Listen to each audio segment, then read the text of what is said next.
있는 여자의 아들과 더불어 유업을 얻지 못하리라 하였느니라. 그런즉 형제들아 우리는 여종의 자녀가 아니요 자유 있는 여자의 자녀니라. 그리스도께서 우리를 자유롭게 하려고 자유를 주셨으니 그러므로 굳건하게 서서 다시는 종의 멍에를 매지 말라. 아멘. 네, 요즘 집에서 사는 반려동물들이 참 많지 않습니까? 함께 먹고 자고 같이 지내는 반려견, 반려묘 이렇게 강아지, 고양이들이 참 많은데요. 이렇게 동물들을 사랑하고 함께 사는 것 얼마나 좋습니까? 참 아름답죠. 근데 제가 얼마 전 신문 기사를 보면서 이 반려동물과 관련해서 참 이해하기 힘든 내용을 봤습니다. 그 프랑스에 실제 있었던 일인데 그 프랑스 참 디자이너가 좀 유명하지 않습니까? 그 프랑스 디자이너 중에 그 샤넬이라는 좀 좋은 명품 회사가 있지 않습니까? 거기에 이제 수석 디자이너라고 해요. 근데 그 사람이 지난 85세의 2월달에 이제 생을 달리하게 됐는데 디자이너니까 샤넬 가방 얼마나 많이 팔렸습니까? 그러니까 재산이 어마어마하죠. 근데 그 재산을 그 수많은 재산을 누구에게 상속했는지 아십니까? 자신과 함께 사는 반려묘, 그러니까 고양이한테 이 재산을 상속한 거예요. 얼마를 상속했을까요? 우리나라 돈으로 무려 2,200억을 상속을 받았다고 해요. 2,200원이 아니라 2,200억.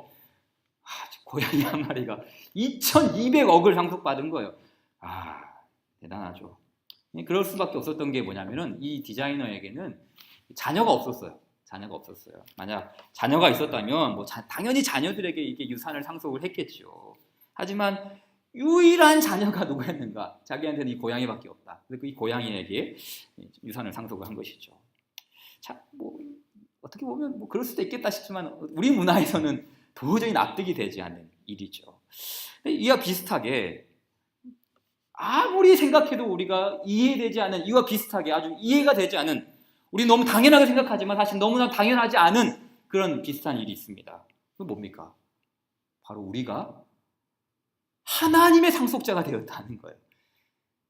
이것도 사실은 고양이가 2,200억을 받는 상속자가 된 것처럼 사실 우리도 우리와 같은 보잘것없는 이 죄인된 인간이 하나님의 자녀가 되고 하나님의 상속자가 되었다. 또 당연하게 여기고 있는 거 아닙니까? 이게 당연한 일이 아니거든요, 사실은. 말도 안 되는 일이죠. 하나님을 받고 하나님의 나라를 받는 상속자가 되었다는 사실. 참 말도 안 되는 은혜이죠. 놀라운 은혜, 어메이징 그레이스라고 하지 않습니까? 이 말은 곧 우리가, 죄인인 우리가 하나님의 자녀가 되었다, 하나님의 상속자가 되었다는 그런 사실을 의미하죠. 이 사도 바울이 갈라디아 교회를 향하여 주는, 계속해서 이렇게 반복하고 또 가르치고 또 반복해서 주는 메시지가 무엇인지 아십니까? 그 바로 너희들은 상속자다. 지금 그 말하고 있는 거예요. 너희들은 하나님의 자녀다. 너희들은 그 하나님의 나라를 유업으로 받는 하나님의 자녀다. 이것을 지금 피력하고 있는 것이 아닙니까? 자, 본문 28절을 보세요. 이렇게 말하죠. 형제들아, 너희는 이삭과 같이 약속의 자녀라 라고 해요. 너희들은 누구와 같다고요? 이삭과 같대요. 근데 사실은 이 갈라디아 교회의 성도들은 유대인들이 아니거든요. 이삭과 같은 그런 핏줄을 가지고 있지 않아요. 전혀 다른 사람들이에요. 그런데 그 사람을 향해서 너희들이 바로 상속받는 약속의 자녀다 라고 이야기합니다. 또 31절 말씀에도 그런즉 형제들아, 우리는 여종의 자녀가 아니요 자유 있는 여자의 자녀니라.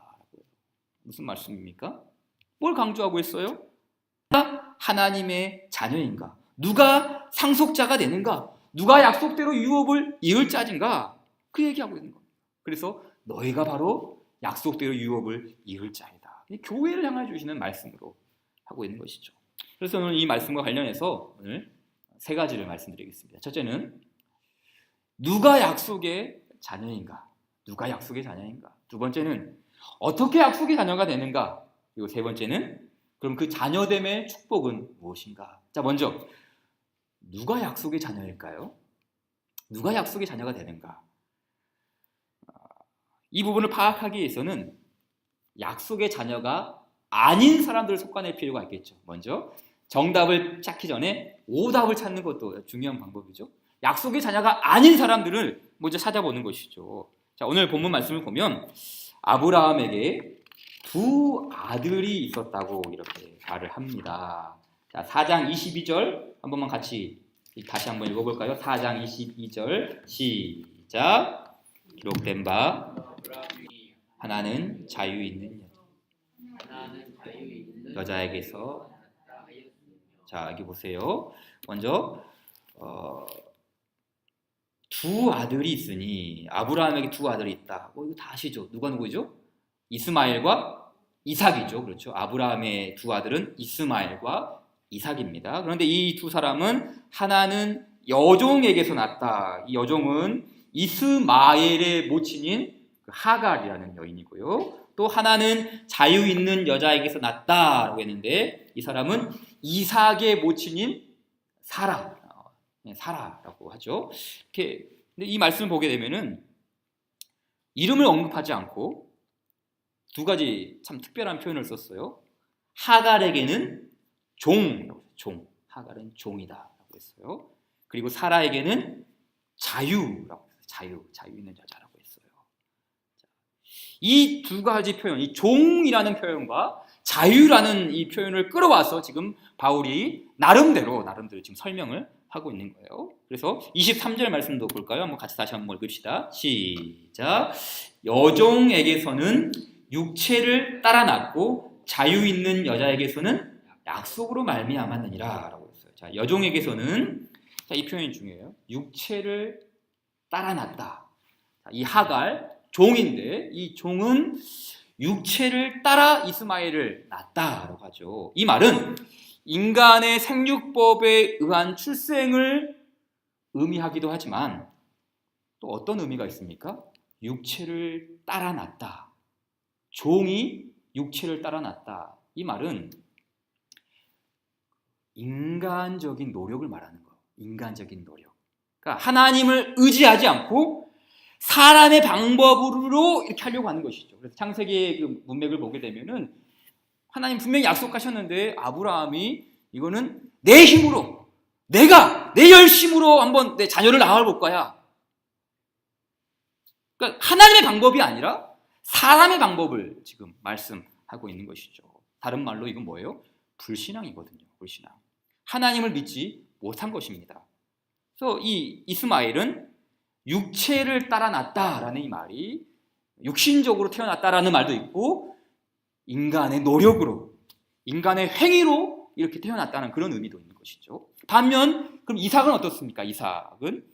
이삭에게는 인간적인 노력이 있습니까? 사람의 공로가 있나요? 이삭을 낳게 된 것이 사람의 공로가 있습니까? 아브라함의 어떤 행위가 있습니까? 전혀 없습니다. 오직 은혜로, 오직 또 믿음으로, 약속으로 된 것이 아닙니까? 이렇게 아주 대비가 되죠. 이스마엘은 육체를 따라서 인간적인 노력으로 했다는 것이고, 그러나 이삭은 하나님의 은혜에 의해서, 그리고 그것을 믿음으로 말미암아 낳게 되었다라고 하는 것이죠. 그래서 이 창세기의 말씀을 한번 볼 필요가 있는데요. 제가 한번 쭉 15장 2절부터 6절까지의 말씀 읽어보겠습니다.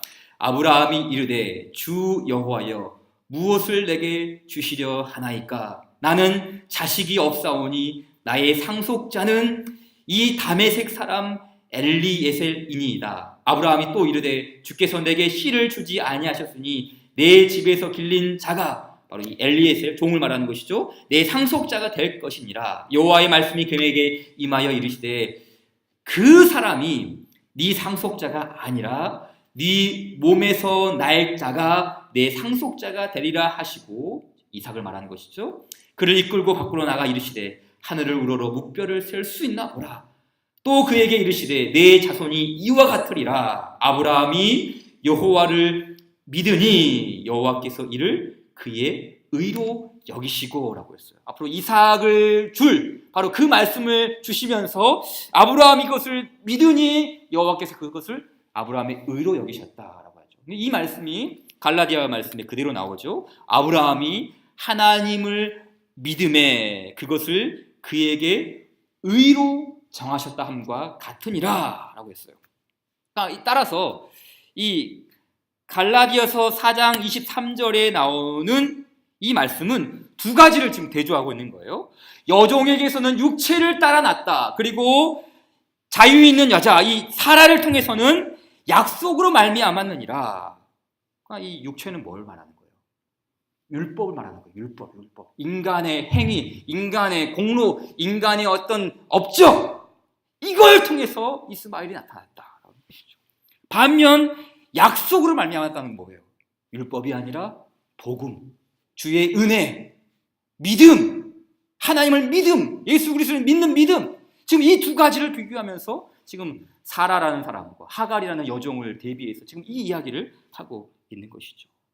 그럼 바울이 바로 이런 율법과 복음을 대조하는 이유가 왜 이렇게 말하겠습니까? 율법을 이야기하고 왜 지금 복음을 동시에 비교하면서 이렇게 이야기를 할까요? 바로 갈라디아 교회를 어지럽히는 이 거짓 형제들 때문입니다.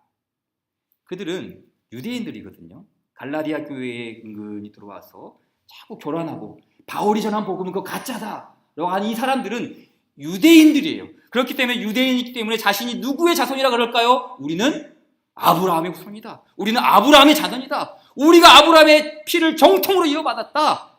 우리가 바로 이삭의 자녀다 라고 했는데 사실은 그 이삭이라 아브라함의 자녀 이삭의 형제라고 하는 그 사람들은 사실은 율법을 따라난 사람들이다라고 지금 말하는 거예요. 그 사람들 가짜다라고 이야기하는 것이죠. 왜요? 그들이 강조하는 것은 뭐예요? 율법이거든요. 율법.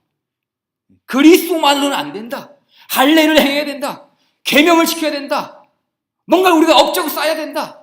지금 이 고백을 하고 있기 때문에 바울은 이 여종을 따라서 육체를 따라 났던 그 율법의 행위가 바로 그 사람들의 정체다라는 것을 폭로하고 있는 것이죠. 바울이 이것을 정면으로 반대한 것입니다.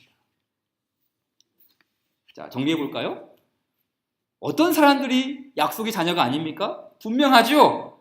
아무리 유대인이라 할지라도 아브라함의 후손이라 할지라도 율법을 따라 사는 사람들은 이삭과 같이 약속의 자녀가 아니죠. 그렇죠. 이거 분명한 것이죠. 그러한 자들은 율법의 얽매인 종이에요. 종. 그래서 여종이라는 말 쓴 거예요. 종이다. 종. 율법의 종에 있다. 아직도 묶여있는 사람들이다. 아직도 그리스도의 복음이 주는 자유를 알지 못하는 그런 사람들이다. 바로 고백하는 것이죠. 여전히 종 노릇하는 자들. 4장 25절 말씀이죠. 이 하갈은 아라비아에 있는 신의 산으로서 지금 있는 예루살렘과 같은 곳이니 그가 그 자녀들과 더불어 종 노릇하고 라고 했어요. 단순히 어떤 자신의 신분, 식모라는 사람으로서 종 노릇하는 게 아니라 율법에 비해서 지금 종 노릇하고 있다라고 이렇게 이야기하는 것이죠. 종 노릇하는 율법. 율법은 더 이상 하나님의 자녀가 아니다. 율법으로는 이삭의 형제가 될 수 없다라고 말씀하고 있는 것이죠. 자, 그렇다면 두 번째로 그럼 약속의 자녀는 어떻게 되는 것입니까? 어떻게 우리가 약속의 자녀가 될 수 있죠? 약속의 자녀는 율법이 아니라 복음으로만 가능하죠. 너무 간명한 말씀 아닙니까? 오직 그리스도를 믿음으로 하나님의 상속자가 되지 않습니까? 이 말씀이 계속해서 지금 갈라디아에서 말씀하고 있는 게 바로 이거죠. 우리는 복음으로만, 그리스도를 믿음으로만 하나님의 상속자가 되고 하나님의 자녀가 되고 아브라함의 후손이 된다. 이 말씀하고 있죠. 자, 볼까요? 3장 26절. 너희가 다 믿음으로 말미암아 그리스도 예수 안에서 뭐가 되었다고요? 하나님의 아들이 되었다라고 하죠. 자, 그 밑에 있는 말씀 28절도 같이 한번 읽어볼까요? 시작. 너희는 유대인이나 헬라인이나 종이나 자유인이나 남자나 여자나 다 그리스도 예수 안에서 하나다. 다 같은 하나. 다 같은 형제. 아브라함의 후손으로서 믿음으로 말미암아 그리스도 예수 안에서 주어졌다는 것이죠. 또 그 밑에 있는 29절 말씀 시작. 너희가 그리스도의 것이면 곧 아브라함의 자손이요 약속대로 유업을 이을 자니라. 3장에서 이야기한 다음에 사실 4장에 와서도 똑같은 이야기를 조금 다르게 할 뿐이에요. 자, 본문 오늘 말씀 26절에 보게 되면 이렇게 이야기하죠. 26절에 오직 위에 있는 예루살렘은 자유자니 곧 우리 어머니라 라고 했어요. 그리고 25절 좀 보게 되면은 지금 있는 예루살렘 또 비교를 하죠. 하가를 향해서는 지금 있는 예루살렘이다라고 했고요. 또 사라를 좀 빗대어서는 위에 있는 예루살렘이라고 이렇게 이야기를 합니다. 이 지금 있는 예루살렘은 이스라엘에 있는 예루살렘 성을 말하는 것이 아니라 아까 말했던 것처럼 율법과 관련이 있는 거예요. 지금 있는 예루살렘은 율법과 관련이 있어요. 그러니까 여전히 종 노릇하는 노예 상태를 좀 포괄하는 것이죠. 지금 있는 예루살렘 여전히 종 노릇하고 여전히 율법에 매여 있어요. 반면 하늘에 있는 위에 있는 예루살렘은 어떻습니까? 자유자라고 했어요. 자유자죠. 위에 있는 예루살렘은 자유자다. 또한 우리 어머니다라고 말합니다. 이 말은 복잡하게 생각할 필요 없어요. 우리의 소속이 어디에 있는지를 밝혀주는 거예요. 우리의 소속이 어디인가? 우리의 소속사가 어디인가? 우리가 어디에 속해 있는가? 바로 위에 있는 예루살렘. 하늘의 도성이다라고 지금 이야기를 하고 있는 것이죠. 따라서 사라가 하나님의 약속에 근거하여 이삭을 출생했던 것처럼 신자의 출생, 곧 하나님의 자녀가 되는 것은 어떻게 가능합니까? 위로부터 가능한 것이죠. 위로부터. 이 땅에서 어떻게 우리가 율법을 행함으로써 하나님의 자녀가 되는 게 아니라 위로부터 주어지는 은혜, 그건 뭡니까? 성령께서 하나님의 자녀를 출생시키는 것이죠. 뭡니까 이게? 거듭남이죠. 거듭남. 다시 태어남이에요. 성령에 의해서 우리가 다시 태어나고 성령에 의해서 하나님을 아버지라 부르는 고백이 바로 이렇게 주어지는 것이죠. 그 말씀이 바로 또 3장에서 4장에서 나오고 있지 않습니까? 자, 오늘 갈라디아서 4장 4절부터 7절까지 말씀 한번 제가 읽겠습니다. 때가 참에 하나님이 그 아들을 보내사 여자에게서 나게 하시고 율법 아래에 나게 하신 것은 율법 아래에 있는 자들을 속량하시고 우리로 아들의 명분을 얻게 하려 하심이라. 너희가 아들임으로 하나님이 그 아들의 영을 우리 마음 가운데 보내사 아빠 아버지라 부르게 하셨느니라. 그러므로 네가 이후로는 뭐가 아니라고요? 종 아니고 바로 이거 위에 있는 예루살렘은 자유. 그러나 지금 있는 예루살렘 종 여전히 얽매여 있는 거거든요. 그 여종 하가를 빗대어서 지금 이야기하는 것이죠. 네가 이후로는 종이 아니요 이제는 아들이니 아들이면 하나님으로 말미암아 유업을 받을 자다 이야기합니다. 그러니까 위에 있는 바로 이 성령의 역사를 통해서 우리의 소속이 바로 거기에 속해 있고 그래서 우리의 출생 신고지라 그럴까요? 바로 하늘에 속해 있다. 하늘의 도성이다. 지금 그 이야기를 하고 있는 거 아니겠습니까? 우리로 하여금 약속의 자녀가 되게 하는 것 바로 성령 하나님의 개입하심. 성령님의 개입하심이 있었기에 우리가 이 하나님의 자녀로서 고백되는 거 아니겠습니까? 29절도 보세요. 29절 4장 29절에 이렇게 이야기하죠. 같이 읽을까요? 시작. 그러나 그때에 육체를 따라 난 자가 성령을 따라 난 자를 밖에 한 것 같이 이제도 그러라. 그렇죠. 이삭의 탄생을 가리켜서 어떻게 해석했어요? 성령을 따라 난 자다. 실제로 뭐 성령님이 개입하시는 그 문제보다는 물론 이삭이 태어난 게 초자연적인 역사이지 않습니까? 근데 이것보다는 우리 성도들이 신자들이 하나님의 유업으로서 있는 하나님의 상속자로서의 그 자녀됨의 근거가 바로 성령을 따라났다. 육체를 따라난 것이 아니라 성령을 따라났다. 바로 우리의 신분, 우리의 소속이 어디 있는지를 밝혀주는 것이죠. 거짓 형제들이 성령을 따라난 교회를 계속해서 지금 공격하고 있는 거 아니겠습니까? 이와 같이 약속의 자녀는 성령을 따라났습니다. 그러니까 성령님이 아니고서는 우리가 예수를 주라 시인할 수 없잖아요. 그렇잖아요. 성령이 아니고서는 우리가 예수 그리스도를 주라고 시인할 수가 없거든요. 마찬가지입니다. 성령님의 이 개입하심이 우리에게 자녀의 명분을 주셨다. 자녀의 명분. 자, 그럼 마지막으로 이 자녀됨의 그럼 축복은 뭡니까? 자녀됨의 축복. 우리가 하나님의 상속자, 하나님의 자녀됨의 축복, 약속대로 유업을 잇는다 그랬거든요. 그리고 로마서 말씀 보게 되면은 너희는 그리스도와 함께한 상속자라고 했거든요. 그리스도와 함께한 상속자라는 말은 그리스도께서 받는 그 상속의 모든 부분들을 우리도 함께 얻는 거거든요. 그러니까 뭐 어마어마하죠. 생각해 보세요. 아까 처음에 이야기한 고양이 한 마리도 주인 잘 만나서 2200억을 상속받는데 하물며 하나님의 자녀인 우리는 얼마를 상속받을까요? 물론 우리가 받은 그 은혜를 어찌 이 세상의 은, 금, 보화와 비교할 수 있겠습니까? 우리가 누리는 이 자녀됨의 축복은 무궁무진하지. 뭐 이 시간에 뭐 이 자녀됨의 축복이 뭔지 성경 전체를 통해서 이야기하려면 뭐 오늘 날을 새도 뭐 부족하죠. 특별히 그렇기 때문에 이 갈라디아에서 강조하는 자녀됨의 축복이 뭘까요? 갈라디아에서 이렇게 사도 바울이 약속대로 유업을 잇는 이 자녀, 이삭과 같이 하나님의 자녀가 받는 축복이 뭡니까? 갈라디아에서 말씀하고 있는 자녀됨의 축복이 뭐죠? 자유입니다. 자유죠. 위로부터 주어진 자유죠. 오늘 결론 부분의 말씀이죠. 보세요. 그런즉 형제들아, 우리는 여종의 자녀가 아니요 자유 있는 여자의 자녀다라고 하죠. 자유가 있는 여자의 자녀라는 말은 무슨 뜻이겠어요? 바로 우리가 그 자유를 상속받은 그 여인의 자손이다. 5장 1절 말씀에도 뭐라고 그랬습니까? 그리스도께서 우리를 자유롭게 하려고 자유를 주셨으니 그러므로 굳건하게 서서 다시는 종의 멍에를 매지 말라라고 하죠.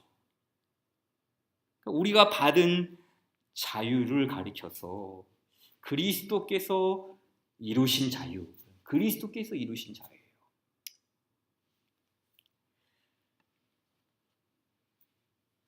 그리스도께서 이루신 자유. 참 그것도 너무 간단한 것 같지만 사실 이 그리스도께서 이루신 자유가 결코 간단한 게 아니죠. 그리스도께서 우리를 자유롭게 하셨다. 어떻게 우리를 자유롭게 하셨습니까? 자유롭게 행하셨던 그 자유를 주기 위해서 그리스도께서 행하신 그 모든 과정들이 무엇입니까? 갈라디아서가 어떻게 말하고 있어요? 3장 13절 말씀에 그리스도께서 우리를 위하여 저주를 받은 바 되사 율법의 저주에서 우리를 속량하셨다. 이 속량이라는 말이 자유의 반이어죠. 그러니까 우리를 위하여 저주를 받은 거예요. 그리스도께서 저주를 받으셨는데 이게 중요한 부분이죠. 우리를 위하여 저주를 받은 바 됐다. 우리에게 자유를 주시려고 우리를 위하여 저주를 받은 바 되셔서 우리를 속량하셨다 하죠. 또 그 밑에 있는 말씀에 4장 5절 말씀이죠. 율법 아래에 있는 자들을 속량하시고 우리로 아들의 명분을 얻게 하셨다. 아들의 명분, 자녀의 명분, 곧 자유의 명분이죠. 율법 아래, 우리가 본래 그 율법 아래에 살고 있었고 죄의 종로로 타는 자들이었지만 그리스도께서 우리를 위하여 저주를 받으시고 그리스도께서 우리를 위하여 십자가에서 모든 죄를 속량하심으로써 우리로 아들의 명분을 얻게 하셨다. 그리스도께서 우리를 해방시키셨습니다. 율법의 저주에서, 율법의 얽매임에서 자유케 되었습니다. 이 은혜는 거저 주어진 것이 아닙니다. 거저 주어진 것이 아니에요. 우리 전쟁 그 용사들의 묘비가 있는 그런 공원들이 있죠. 기념 공원들이 있지 않습니까? 우리나라에는 현충원도 있고 또 천안함 용사들이 묻혀 있는 그런 기념비도 있고 특별히 또 6.25 전쟁과 관련해서는 특별히 이제 외국에 그런 기념 공원들이 참 많지 않습니까? 거기에 가면 미국의 워싱턴에 6.25 기념공원이 있는데 거기 가면 이제 비석이 쫙 있고 또 이제 군인들 6.25 전쟁에 참여한 그 군인들의 어떤 그 동상이랄까요? 이제 그런 게 있는데 거기 보면 거기 비석에 이런 숫자가 하나 써져 있어요. 628 833. 이게 뭐예요? 6.25 전쟁 때 사망한 유엔군 군사들이 628만 833명이라는 거예요. 비석이 써져 있어요. 또 그 옆에 보게 되면은 이런 숫자가 있죠. 470267. 이거 뭐냐면은 6.25 전쟁 때 실종자들, 시신도 찾지 못하고 그냥 실종해버린 사람들이 470,267명 한 거예요. 많은 숫자죠. 628만 833명, 470만 267명, 얼마나 많은 숫자입니까? 그리고 이 비석 바로 옆에 이런 문구가 써져 있어요. 우리말로 이렇게 좀 번역하면 자유는 거저 주어진 것이 아니다. Freedom is not free. 자유는 공짜가 아니다. 이게 무슨 말이겠습니까? 한 나라가, 한 민족의 백성들이 자유를 얻기 위해서 얼마나 많은 사람들의 희생이 있었는가.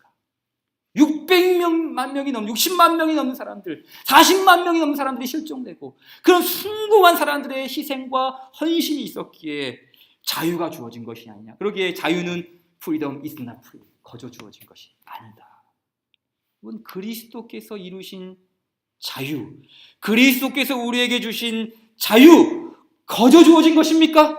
공짜입니까? 그냥 은혜라, 은혜. 그러니까 그냥 거저 주면 됩니까? 공짜가 아닙니다.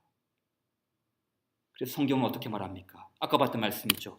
그리스도께서 우리를 자유롭게 하려고 자유를 주셨으니, 그렇죠? 주셨으니 어떻게 해요? 그러므로 굳건하게 서서 다시는 종에 매지 말라. 종의 멍에를 매지 말라. 두 가지를 말씀하죠. 첫째, 굳게 서라. 굳게 서라. 너희가 주어진 그 자유는, 너에게 주어진 그 약속의 기업은 거저 주어진 것이 아니다. 그리스도의 그 속량, 율법의 저주를 받은 바 되사 나무에 달리신 그 아름다운 속량을 기억한다면 너희가 굳게 서야 된다. 그 십자가 위에 굳게 서야 된다. 율법으로 회개하지 말라는 거예요. 과거로 돌아가지 말라는 거예요. 오히려 그들에게 주어진 오직 믿음, 오직 은혜, 오직 그리스도, 바로 이 그리스도로 말미암아 주어진 자녀의 명분을 굳게 지켜야 된다. 굳게 지켜야 된다. 그렇거든요. 세상 사람들이 공짜라 그러면 중요한 건지 몰라요. 거저 주어진 것이라 그러면 아주 가볍게 여기죠. 그럼 전혀 가볍게 주어진 것이 아니거든요. 하나님의 자녀됨과 하나님의 자유는 거저 주어진 것이 아닙니다. 십자가의 은혜죠. 예수님의 속량입니다. 따라서 복음의 진리는 항상 있어야 돼요. 복음의 진리 항상. 자, 말씀 마지막으로 한 군데만 찾아봅시다. 갈라디아서 2장.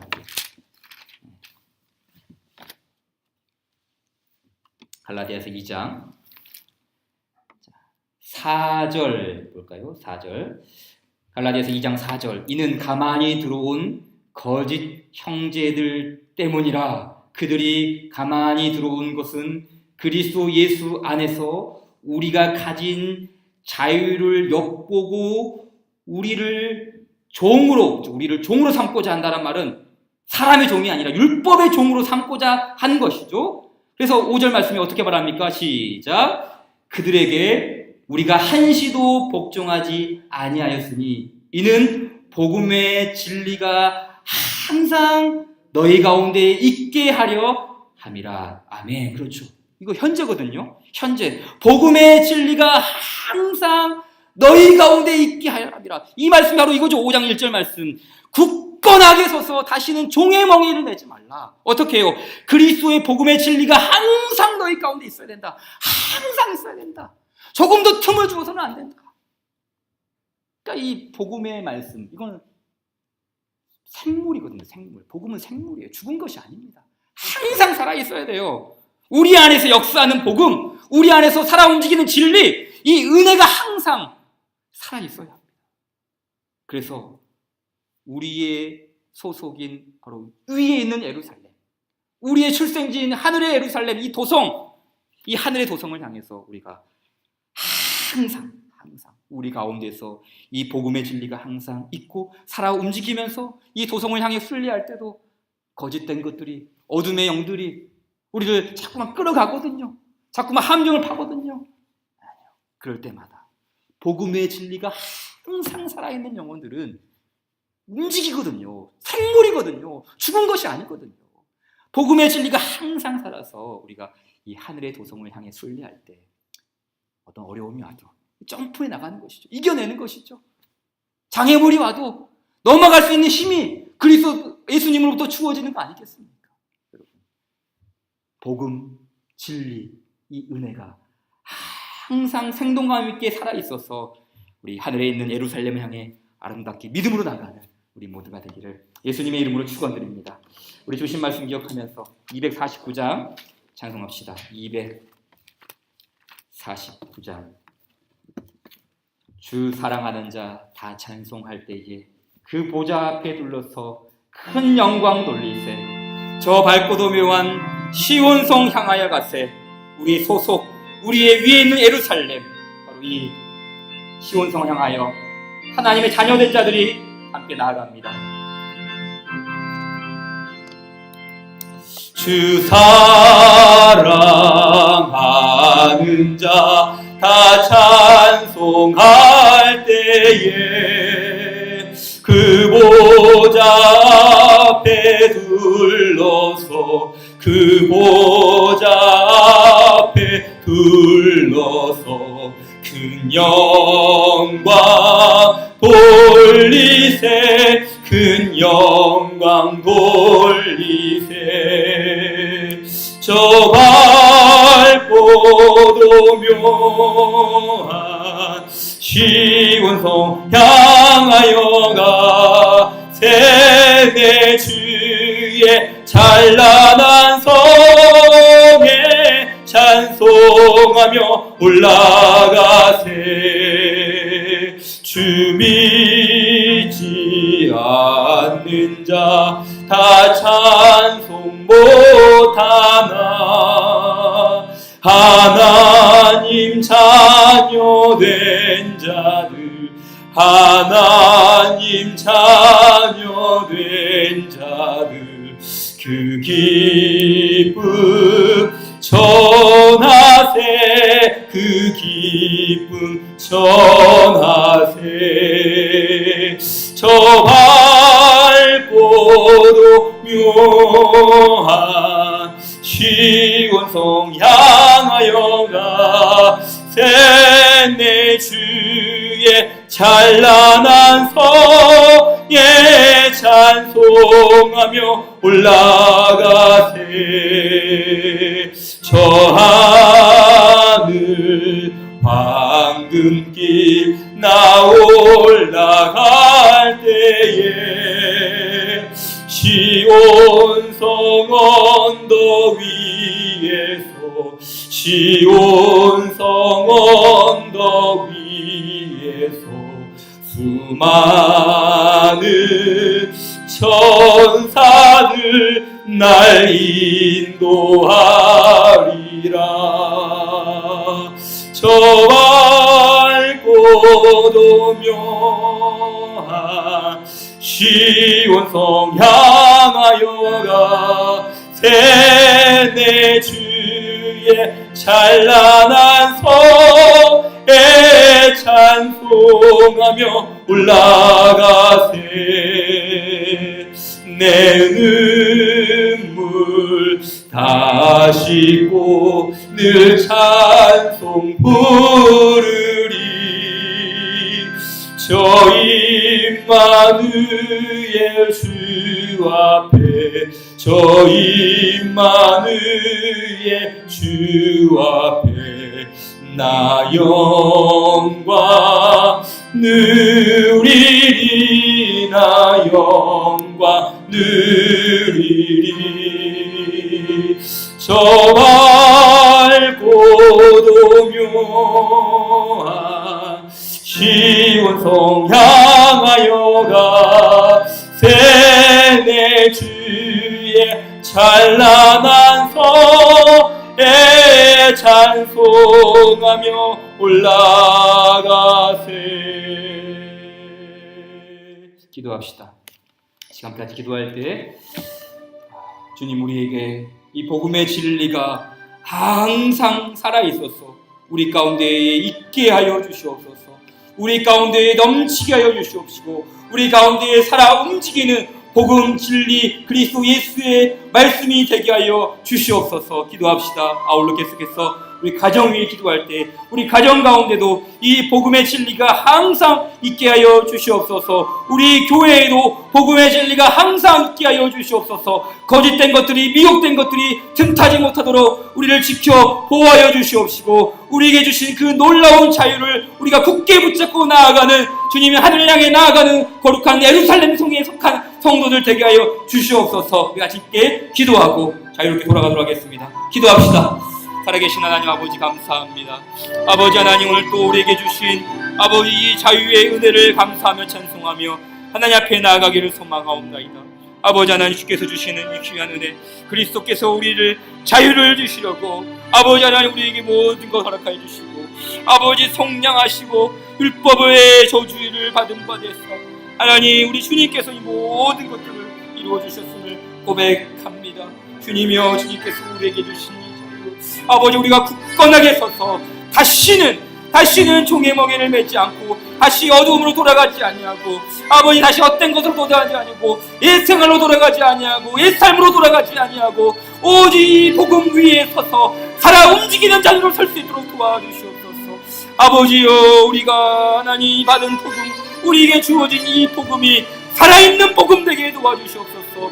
아버지, 역사하는 복음 되게 도와주시옵시고, 아버지 우리가 앞을 향해 나아갈 수 있는 힘이 되는 복음 되게 도와주시옵시고, 아버지 저 하늘을 향해 나아가는, 저 하나님 예루살렘을 향해 나아가는, 위에 있는 예루살렘을 향해 나아갈 수 있는 살아있는 믿음 복음 되게 하여 주시옵소서. 오 아버지 하나님, 주여 우리를 붙들어 주시옵소서. 성령이여, 성령이 우리를 거듭나게 하셨던 것처럼 아버지 우리에게 성령님 세임 부어 주시옵시고, 아버지 우리로 하여금 성령을 힘입어 나아가게 하여 주시옵소서. 감사합니다. 주여,